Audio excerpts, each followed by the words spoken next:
Welcome to Not Milk Never Milk. Subscribe if you're lactose intolerant. In this video, I will show how to make yummy BBQ sauce step by step.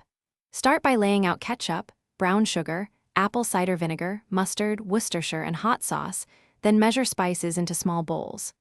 Prep helps you adjust sweetness, heat, and acidity quickly while cooking.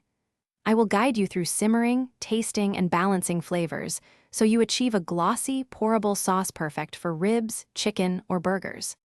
Start by gently sautéing minced garlic and onion in a saucepan until translucent and fragrant. Pour in ketchup, vinegar, and a touch of water, then stir in brown sugar, mustard, and Worcestershire. Bring to a gentle simmer and cook, stirring occasionally while tasting to balance heat and sweetness.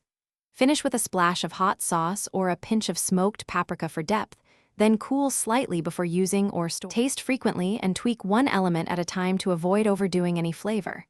If the sauce is too sweet, add vinegar a teaspoon at a time until it brightens. If too sharp, stir in a little more brown sugar.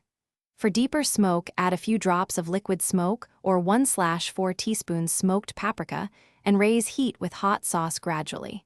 Keep notes so your next batch is even better. Thanks for watching. If this was helpful, leave a like and consider subscribing. See you next time.